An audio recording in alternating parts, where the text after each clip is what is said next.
Hello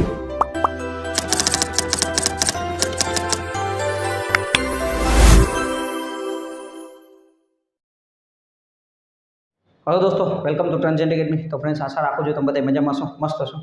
તો જેવી રીતના આપણે જેટકોની અત્યારે એક્ઝામ આવેલી છે, બરાબર। જેટકો પછી આપણે ડીજી, યુજી, એમજી, પીજીની જે આપણી જુનિયર એન્જિનિયરની એક્ઝામની ડેટ આવી ગઈ છે। 11/6 એ લોકોની એક્ઝામ છે।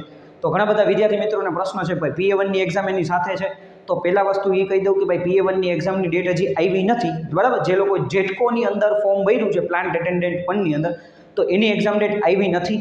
તો ક્યારે આવશે ફ્રેન્ડ્સ? તો હવે એટલું તમે સમજી લો કે ભાઈ જો જુનિયર એન્જિનિયરની એક્ઝામ આવી ગઈ ને તો ગમે ત્યારે PA1ની એક્ઝામ આવી શકે છે, બરાબર। એટલે 11/6 પહેલાં તો ન આવી શકે, પણ એના પછી ગમે ત્યારે ભાઈ PA1ની તમારી એક્ઝામ આવશે। એટલે હજી જો તમે જેટકોવાળા વિદ્યાર્થી મિત્રો તૈયારીમાં ન લાગ્યા હોય તો તૈયારીમાં લાગી જાજો, અત્યારથી તૈયારી શરૂ કરી દેજો। પછી એમ ન લાગે, કારણ કે જે લોકોએ આ DGVCL વાળાએ 20 દિવસ આપ્યા હતા, બરાબર, 20 દિવસ આપ્યા છે, તો ભાઈ 20 દિવસ પછી તમારી એક્ઝામ છે। તો એવી જ રીતના તમને મેક્સિમમ 15 થી 20 દિવસ મળશે કે ભાઈ આ તારીખે તમારી એક્ઝામ છે। તો એ ત્યારે તમારે ભૂલ થાય ને ત્યારે તમારે જાગવું કે ભાઈ તૈયારી કરવી, એના કરતાં અત્યારથી તમે જો લાગી જશો તો તમને વાંધો નહીં આવે। એટલે મેક્સિમમ તમારો ટાઈમ તૈયારીને આપો।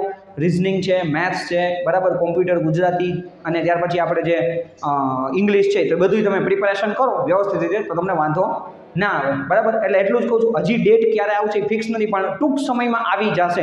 અંગત માહિતી મુજબ એટલું કહી શકાય કે ભાઈ જેટકોની પરીક્ષા આપણી જે DGVCLની એક્ઝામ છે, કમ્બાઈન એક્ઝામ, એ પતે તે પછી ગમે ત્યારે આપણી જે જેટકો PA1ની એક્ઝામ આવી જશે, તો ત્યારે તમારે તૈયારીમાં જાગવું, બરાબર। એના કરતાં અત્યારથી જો તૈયારી તમે કરશો તો તમને વાંધો નહીં આવે, ઓકે। એટલે મેક્સ ટુ મેક્સ એટલું સમજી લેજો કે ભાઈ જૂન અથવા જુલાઈ મહિનાની અંદર એક્ઝામ આવી જશે, ઓકે। એટલે આ પ્રમાણે માહિતી મળેલી છે, તો એ પ્રમાણે તમે તૈયારી ચાલુ કરી દેજો, ઓકે।